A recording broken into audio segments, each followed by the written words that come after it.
देश की नई शिक्षा नीति को कैबिनेट की मंजूरी मिल गई है। कहा जा रहा है कि इस नई शिक्षा नीति के तहत देश की शिक्षा में काफी क्रांतिकारी बदलाव कर दिए जाएंगे।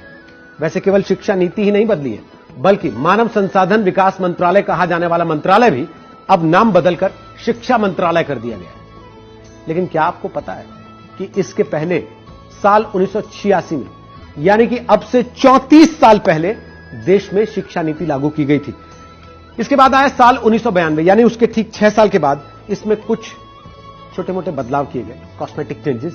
लेकिन मोटा मोटी अगर समझें तो 34 साल लग गए देश में नई शिक्षा नीति को आते आते। इसरो के पूर्व प्रमुख के कस्तूरी रंगन की अध्यक्षता वाली कमेटी के कई सारे विशेषज्ञों ने मिलकर इस नई शिक्षा नीति का मसौदा तैयार किया।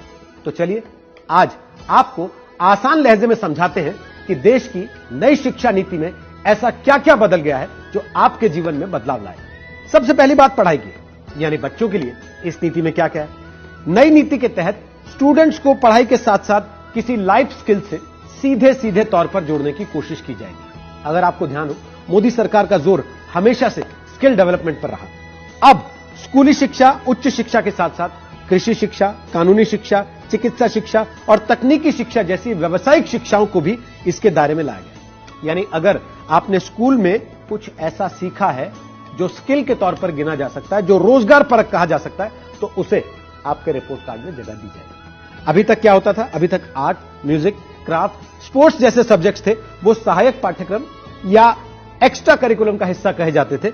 अब नई नीति के तहत ये मेन कोर्स का हिस्सा होगा। इस नई शिक्षा नीति में एक और अहम चीज आ गई है, वो ये कि इसमें मल्टी एंट्री और एग्जिट सिस्टम को मंजूरी दे दी गई है। इसको आपको एक उदाहरण से समझाते हैं।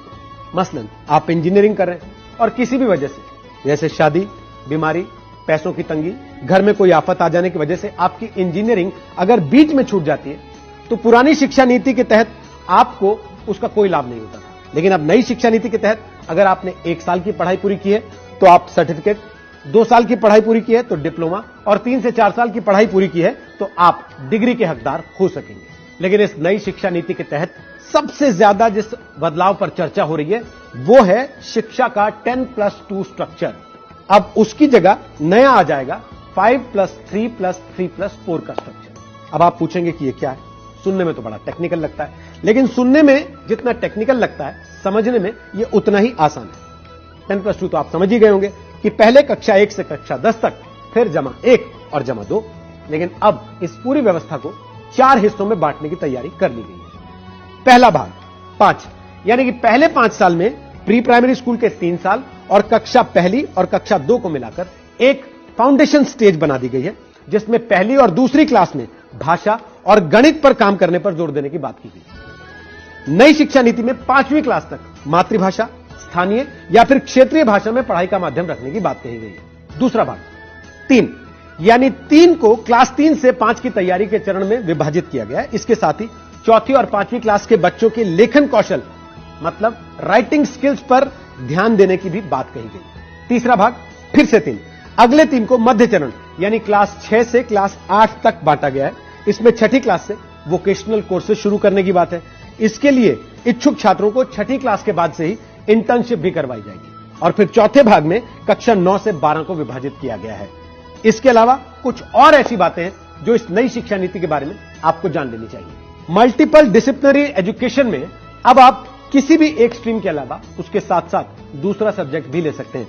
माने अगर आप इंजीनियरिंग कर रहे हैं लेकिन साथ साथ आपको म्यूजिक का भी शौक है, तो आप उस विषय को भी साथ में पढ़ सकते हैं। अब स्ट्रीम के मुताबिक सब्जेक्ट लेने पर जोर नहीं रहेगा। रिसर्च में जाने की इच्छा रखने वालों के लिए भी नई शिक्षा नीति में नई व्यवस्था की गई है।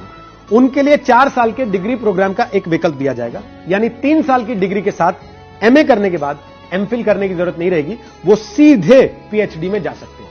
इसका मतलब यह कि नई शिक्षा नीति में सरकार ने अब एमफिल को पूरी तरह से खत्म करने की बात कही है।